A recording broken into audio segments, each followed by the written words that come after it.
Welcome everyone, Hadj Buchanan. I'm Chief Executive of Bankers for Net Zero. This is our first event at Sharm el-Sheikh, so welcome very much. Bankers for Net Zero, we're the UK country chapter of the Net Zero Banking Alliance, and so we're very happy to be here with Eric, who's been involved since the very beginning here, to talk about decarbonisation of real estate. So if everyone can just go around the room and introduce themselves and maybe just set out in a couple of minutes what you think the key challenge points, discussion points, and opportunities, I guess, are in this area. Great. Well, thank you very much, Heather, and a pleasure to be with you. And as you've said, I'm the head of the UNEP Finance Initiative, and we're the convener of 3 of the GFANZ alliances, including the Net Zero Banking Alliance, which is the largest on various measures, but also the Asset Owner Alliance, which was the first one, has been a path leader in many ways, and also more recently the Net Zero Insurance Alliance. I think in terms of expectations, as we're hearing on both sides of the COP, the time is to shift from commitments and targets to implementation and action. And I think that's what's most interesting for us to hear from the industry, how you look at a high level ambition, 2050, that's a long way out, but what does it mean in the interim, 2025, 2030? And what does it mean really at a sectoral basis? How are we going to rethink our relationship with our clients and customers across every industry? And this one is certainly one of the most interesting, very challenging, and looking forward to the discussion. Fantastic. Hi, I'm Esteban Henbest. I'm Group Head of Climate Transition at HSBC. And I've been with HSBC only for a small amount of time. Before that, I was Chief Economist at Bloomberg NEF, and I used to run long-term energy scenarios. And the residential sector was the most challenging to model down to net zero, partly because of technology, partly because of the barriers to the dynamics that you might see in more large-scale infrastructure. But there is an opportunity around the residential sector because it's the result of a whole bunch of individual consumer decisions. And what we know about consumer decisions is that they can grow on top of each other. They can grow non-linearly. And I think if we're trying to make a lot of change quickly, people copy each other, and there is an opportunity to ride those dynamics if we can get the conditions right, the financing right, the rules right. So it's a discussion that is very, very important to have right now. My name is Esteban Gaviria. I am the head of corporate banking in Bancolombia. I'm very pleased to be here and talking about what we do in Bancolombia. I would say that we started a journey into sustainability almost 10 years ago when we signed the Equator Principles. And around the same time we were building our headquarters, which happened to be one of the first LEED certified buildings in Colombia. So from the very beginning, we were fully committed with sustainable building processes, and from that moment to now, we have been working in several strategies to be a promoter into sustainability in the housing market, and we have really challenging goals for 2050 and some others for 2030 regarding emissions reductions and introduction in sustainable housing principles for our clients, both builders and individuals accessing to housing in Colombia and in the region where we have our operations. Sure. So my name is Amine Hadj Soulami. Sorry, it's a bit long. You can spell it if you want. I'm the CEO for BNP Paribas for the region Middle East and Africa. So I'm based in Bahrain. For BNP Paribas, we are a member of these alliances. We have joined the asset owners, the asset management, and the net zero banking. Sustainability is really at the heart of everything we do. Prior to joining the region, in my capacity, I was head of sustainable finance for our global markets and security services operation, so I actually initiated the implementation.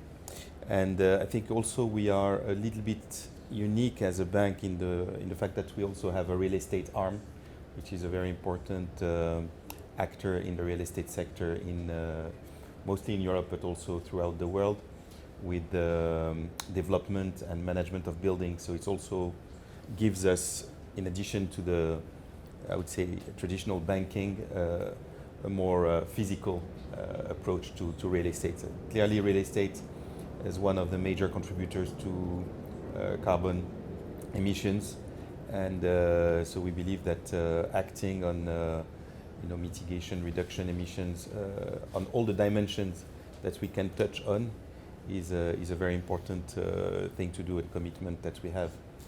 I can elaborate later and more.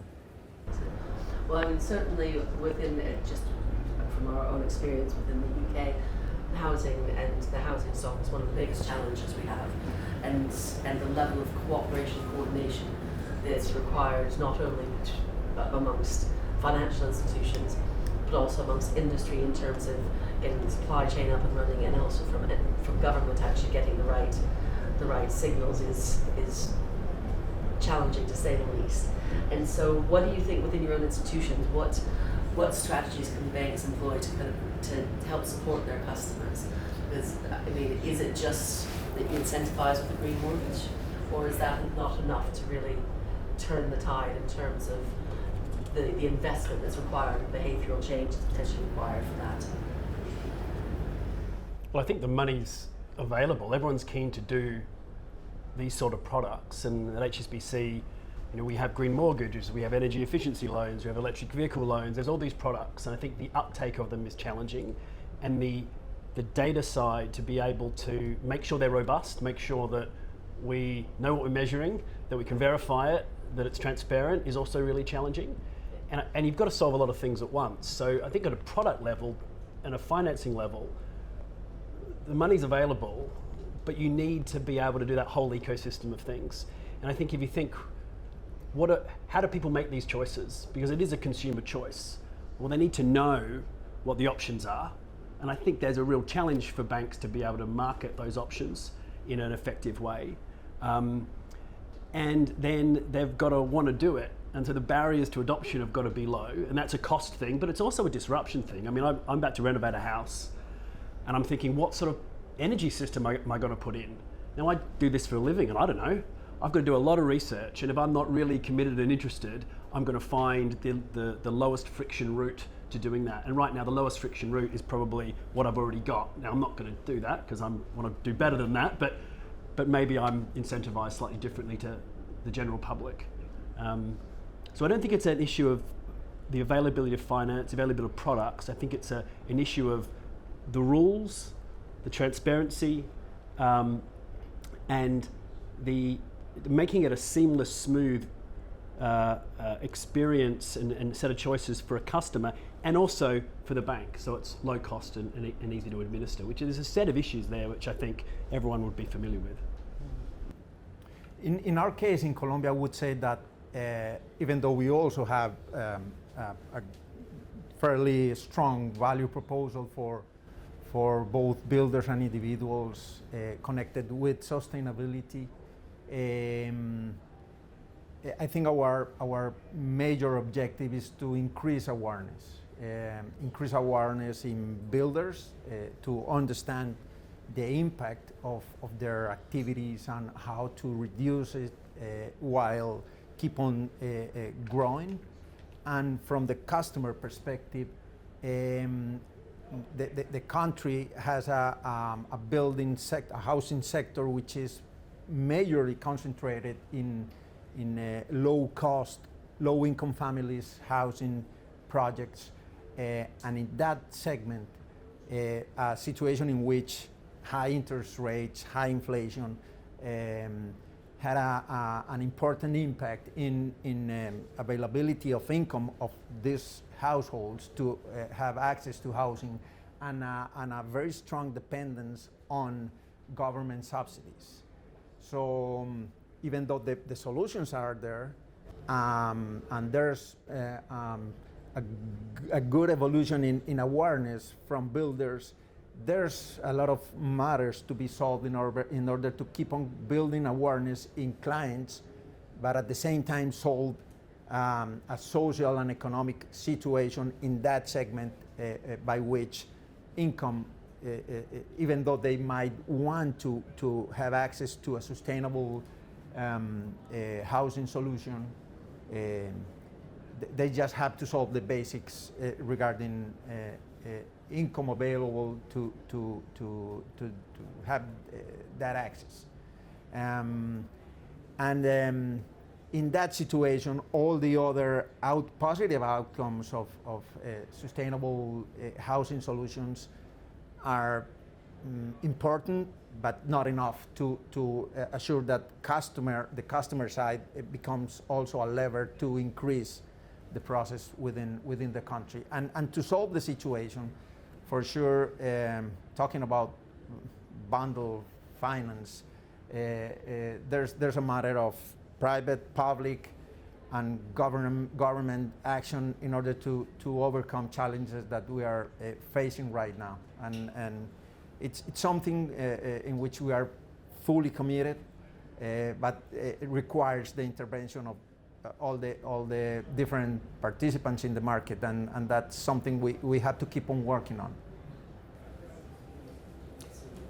So, for BNP Paribas, I think one very important lever that's already been mentioned is education and awareness. We have invested a lot in the last years in trainings of staff around the sustainability, not only for real estate, but in all the dimensions of sustainability. And it's very important because we also believe that the capacity of innovation to come up with solutions is also a ground-up possibility. So we need to educate the staff to equip them to be able to identify solutions, and then they translate actually into the various business lines that we're active on. I would say there are three main levers from a business point of view. There is everything to do around capital market operation. So, for instance, financing of green buildings through green bonds. So there was an example, the late sustainable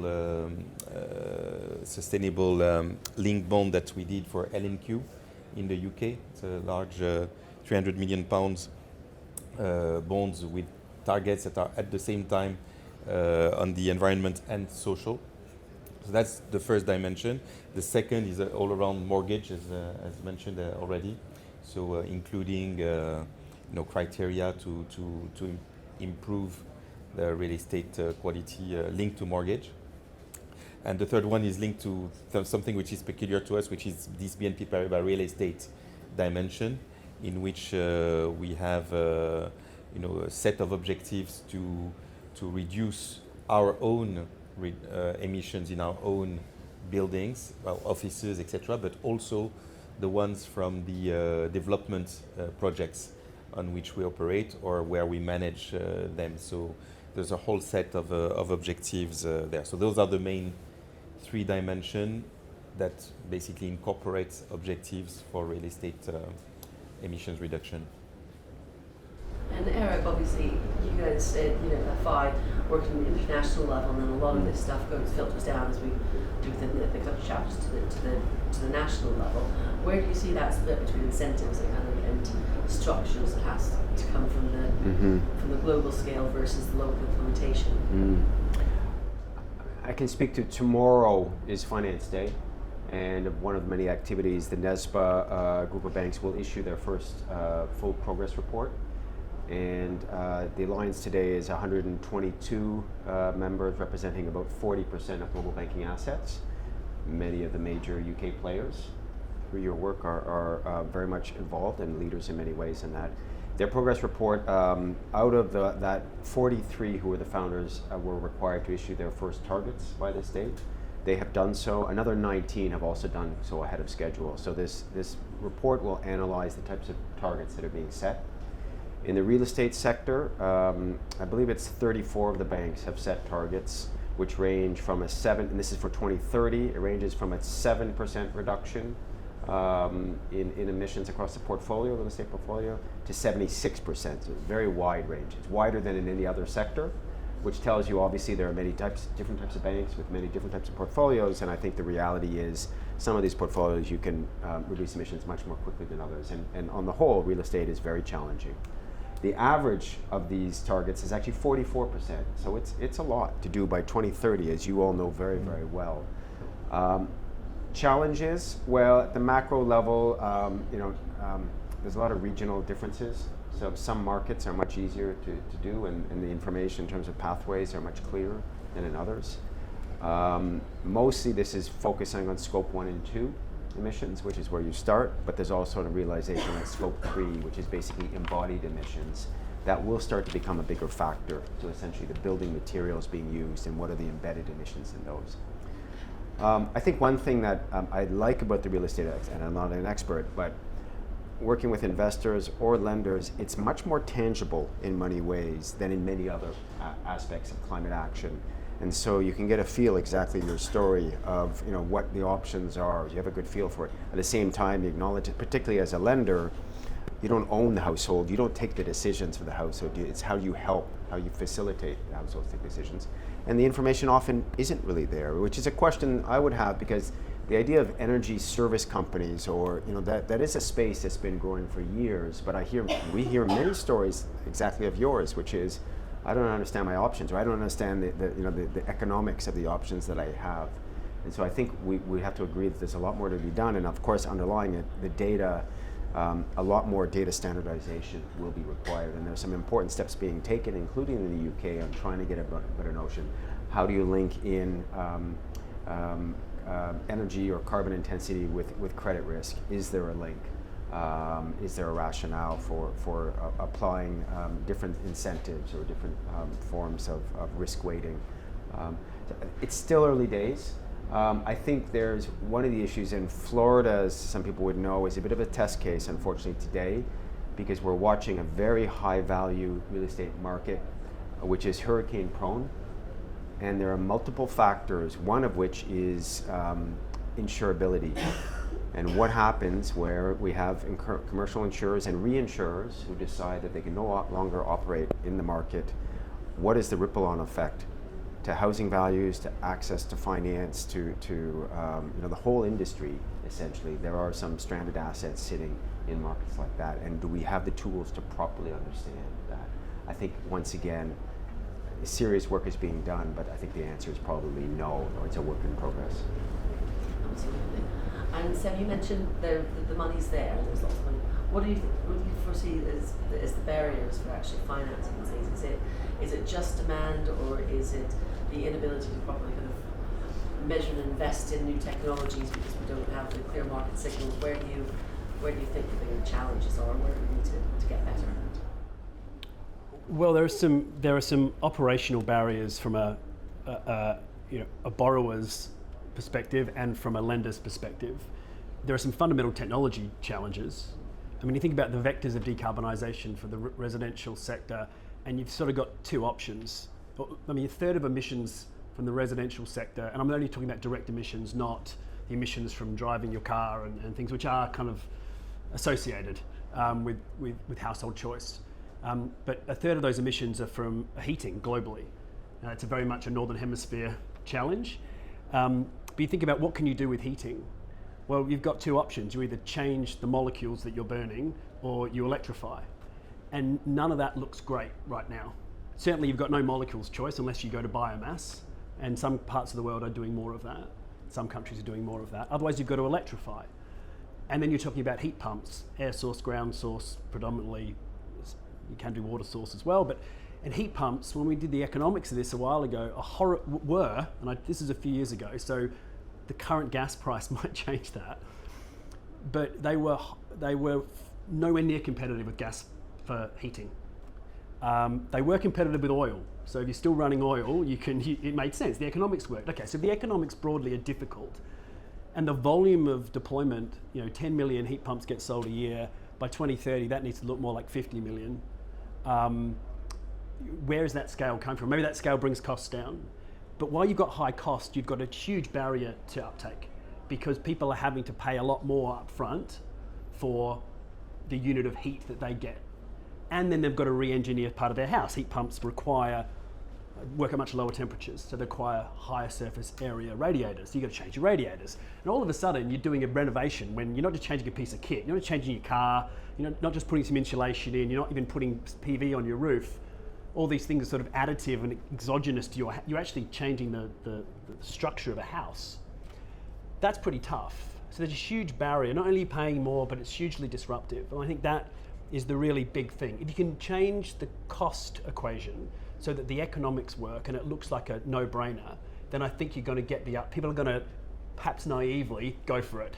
And maybe that gets you enough volume that the industry matures, gets way more professional about how it goes about it.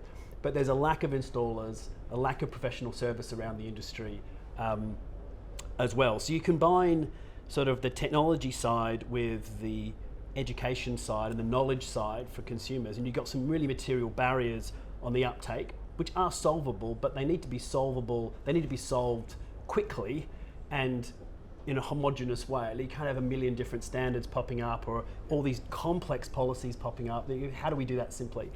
And then for lenders, I think the real challenge is about standardization. Everyone's doing this differently. There's not enough standard taxonomies.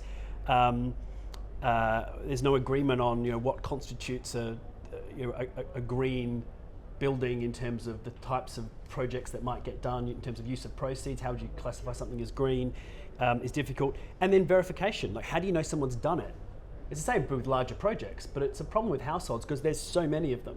Now how do you do that? Well, one way you do it is you just give money straight to a supplier and you just skip the household. Or you give money to household, but then you've got to count receipts, and that's hugely expensive to administer. So the barriers, I think the banks, we can do a bit on the latter stuff. We can organise better around the taxonomies and the definitions. We can put the systems in place to automate more of this to make it cheaper to administer. But at the end of the day, that uptake for consumers, where's the value proposition? You can't rely on the world having a moral epiphany. It's not going to work. We've got to make the price right. You've got to get the price signals right and remove the barriers to implementation or the sort of the adjunct price signals, which are about transaction costs essentially. And we can do a bit to help that, but a lot of that is not in our gift wholly. Absolutely. And interestingly, it's certainly Bankers for Net Zero, one of our core recommendations has been using basically saying if we front load investment in social housing, in the first instance that's a way that we can start to bring the price curve down and upskill the market and stuff as well. So I guess I'd be really interested to hear other thoughts about that as well, as a way to almost act as a bridge to the owner-occupier market for those that can afford to pay once the price comes down. In our case, government has been, having an important role in that matter by providing subsidies to close that gap. The thing is that system is not a permanent one and depends on the budget situation and fiscal situation of the country. So while there's resources to be used in that topic, the housing market has the power to grow and to provide solutions to individuals, but when that flow of resources just stop going through, there's a tough situation for builders and for families trying to solve their housing needs. In the past, it had happened, and it had promoted an important growth in housing solutions. And right now, we just had a change in government 3 months ago, and it happens to be that the new government is still deciding his strategy or his policies in housing, and it's not clear that the subsidies program will continue the following year. So right now we are in a situation that some kind of materialize the risk that you mentioned. Yeah, and we face several other challenges. For instance, there's the increased awareness task is, I already mentioned it. And also we have an important percentage of builders in the country which are not formal companies but very informal, or it's an activity very basic and not fully formalized. So introducing these principles to that type of companies it's quite demanding. We've been concentrated in more formal builders, promoting with them and helping them to find a way to get the proper certifications to start providing sustainable housing solutions. We have other challenges as well related with data, how we properly measure emissions from the projects we finance. And in that sense, we use the Bankers for Net Zero tools to measure those emissions, and the result is that around 12% of the whole emissions resulting from our financing activity comes from the housing business. We don't have, in Colombia being a country in the equator, we don't have seasons there, so we are not facing a situation like those countries with seasons regarding heat and cold during the summer. So that's not exactly a problem that we need to address now. But yes, to keep on building in awareness in the individuals in order to understand that accessing to sustainable housing solutions had several other positive outcomes that can help them go into that way of solving their housing needs. And I mean, particularly with your larger kind of real estate portfolio, do you find there's any particular policy interventions that would, and policy signals that would help accelerate the progress that you need to make as an institution? Hard question for me to answer because I'm not an expert really in the field. But no, what I think has been mentioned already is consistent with everything I see as well in terms of the hurdle, the data, the complexity of the regulation around real estate, also the analysis of the value chain, the different actors, from the more formal to the more informal. So, for instance, we are working with the CEEB, which is the Coalition for Energy Efficiency of Buildings, to try to analyze better the various elements in the value chain. But I don't think there is any single silver bullet. I think we have to work on all those dimensions in parallel.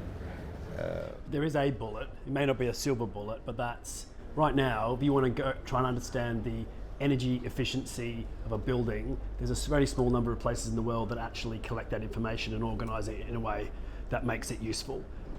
When I think about the broader real estate portfolio at HSBC, beyond residential mortgages, but into sort of commercial buildings, a lot of that is in Asia, in Hong Kong, and we don't have data on it. We don't know. There's no data. So it's very hard. So you have to take these global averages for square footage and things like that, which is not a great incentive for having the right sort of building stock, because you're just averaged out.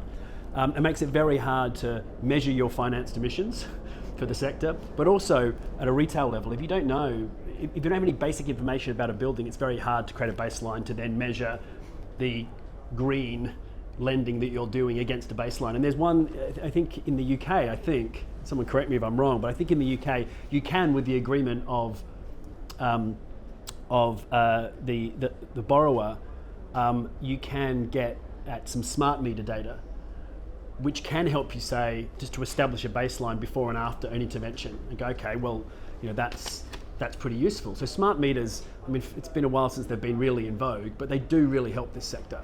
And if you can organise and aggregate that information anonymously, but really get a sense of the building stock, I think it's a huge step in the right direction.